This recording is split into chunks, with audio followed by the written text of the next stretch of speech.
Aujourd'hui, je vais te parler d'un coup de cœur, un jeu indépendant qui a réussi par son gameplay à créer une communauté d'aficionados aimant la souffrance, la difficulté et tout le champ lexical qui accompagne ces termes.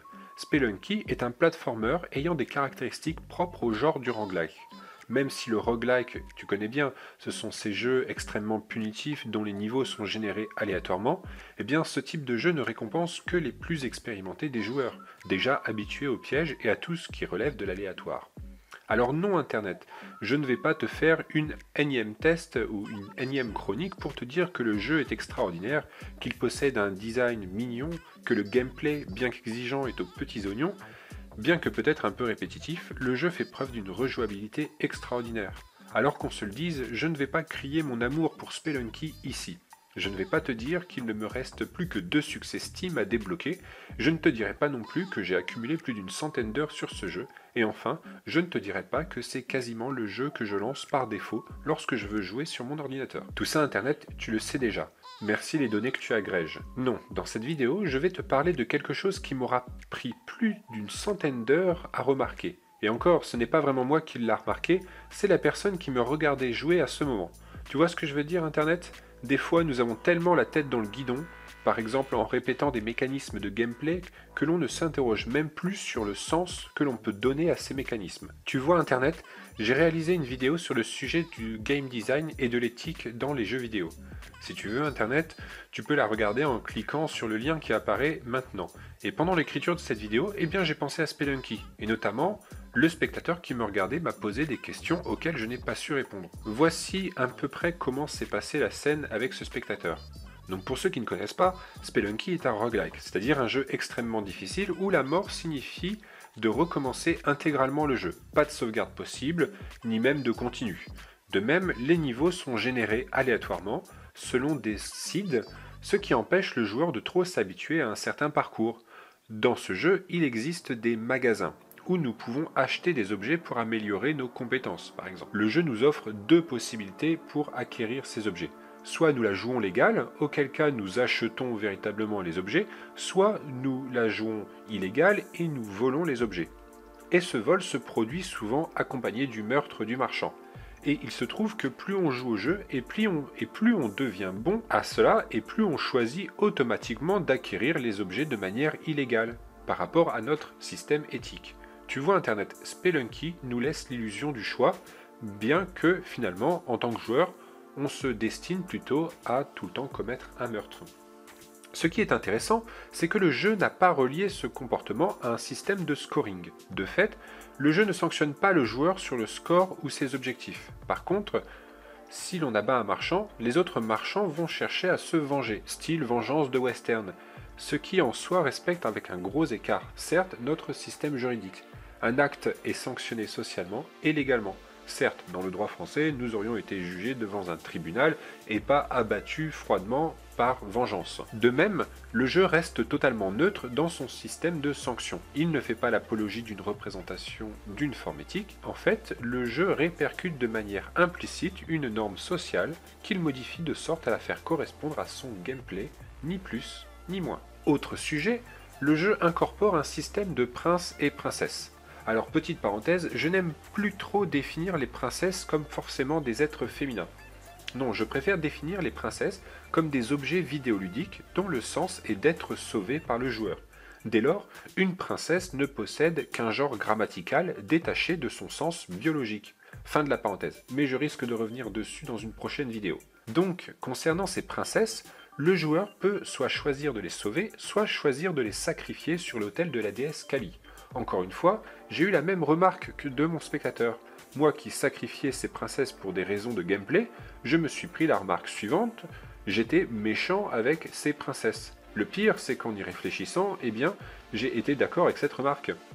Quoi que l'on choisisse, sauver ou sacrifier la princesse, le jeu nous sanctionne positivement. C'est-à-dire, quand je sauve la princesse, je reçois un peu de vie supplémentaire, et quand je la sacrifie, je reçois un objet supplémentaire. C'est donc le joueur qui choisit véritablement d'avoir un comportement contraire à l'éthique qu'il aurait dans le monde physique. Ainsi Internet, tu vois, j'ai choisi un tout petit jeu, mais pourtant celui-ci correspond aux règles de design que j'avais déjà proposées dans ma précédente vidéo sur le sujet. Et aujourd'hui, eh bien, en jouant à Spelunky, je sais que certaines de mes actions sont en réalité contraires à mon éthique, alors qu'auparavant, je ne voyais cela qu'en logique de gameplay. Le pire, vois-tu Internet, c'est qu'en réalité, le jeu peut se faire parfaitement de manière éthique, mais je pense que c'est vraiment le joueur, et moi dans ce cas, qui choisit finalement d'être immoral. Voilà Internet, je n'ai plus grand chose à dire sur le sujet. Je sais que le débat continue, mais maintenant, il est l'heure pour moi de me retirer. Donc, je te dis à la prochaine. Finalement, la question de l'éthique et de la morale dans le média qu'est le jeu vidéo est extrêmement pertinente. Et j'espère que cette vidéo va amener un petit plus au débat et peut-être de nouveaux arguments. Voilà Internet, je n'ai pas de conclusion à ce débat, mais par contre j'ai terminé ma vidéo. Donc je te dis merci et à la prochaine. L'aléatoire. Alors non Internet, je ne vais pas te faire une énième test ou une énième chronique pour te dire que le jeu est extraordinaire, qu'il possède un design mignon, que le gameplay, bien qu'exigeant, est aux petits oignons. Bien que peut-être un peu répétitif, le jeu fait preuve d'une rejouabilité extraordinaire. Alors qu'on se le dise, je ne vais pas crier mon amour pour Spelunky ici. Je ne vais pas te dire qu'il ne me reste plus que 2 succès Steam à débloquer, je ne te dirai pas non plus que j'ai accumulé plus d'une centaine d'heures sur ce jeu, et enfin, je ne te dirai pas que c'est quasiment le jeu que je lance par défaut lorsque je veux jouer sur mon ordinateur. Tout ça Internet, tu le sais déjà. Merci les données que tu agrèges. Non, dans cette vidéo, je vais te parler de quelque chose qui m'aura pris plus d'une centaine d'heures à remarquer. Et encore, ce n'est pas vraiment moi qui l'a remarqué, c'est la personne qui me regardait jouer à ce moment. Tu vois ce que je veux dire Internet ? Des fois, nous avons tellement la tête dans le guidon, par exemple en répétant des mécanismes de gameplay, que l'on ne s'interroge même plus sur le sens que l'on peut donner à ces mécanismes. Tu vois Internet, j'ai réalisé une vidéo sur le sujet du game design et de l'éthique dans les jeux vidéo. Si tu veux Internet, tu peux la regarder en cliquant sur le lien qui apparaît maintenant. Et pendant l'écriture de cette vidéo, eh bien j'ai pensé à Spelunky, et notamment le spectateur qui me regardait m'a posé des questions auxquelles je n'ai pas su répondre. Voici à peu près comment s'est passée la scène avec ce spectateur. Donc pour ceux qui ne connaissent pas, Spelunky est un roguelike, c'est-à-dire un jeu extrêmement difficile où la mort signifie de recommencer intégralement le jeu. Pas de sauvegarde possible, ni même de continu. De même, les niveaux sont générés aléatoirement, selon des seeds, ce qui empêche le joueur de trop s'habituer à un certain parcours. Dans ce jeu, il existe des magasins, où nous pouvons acheter des objets pour améliorer nos compétences, par exemple. Le jeu nous offre 2 possibilités pour acquérir ces objets. Soit nous la jouons légale, auquel cas nous achetons véritablement les objets, soit nous la jouons illégale et nous volons les objets. Et ce vol se produit souvent accompagné du meurtre du marchand. Et il se trouve que plus on joue au jeu et plus on devient bon à cela et plus on choisit automatiquement d'acquérir les objets de manière illégale par rapport à notre système éthique. Tu vois Internet, Spelunky nous laisse l'illusion du choix, bien que finalement, en tant que joueur, on se destine plutôt à tout le temps commettre un meurtre.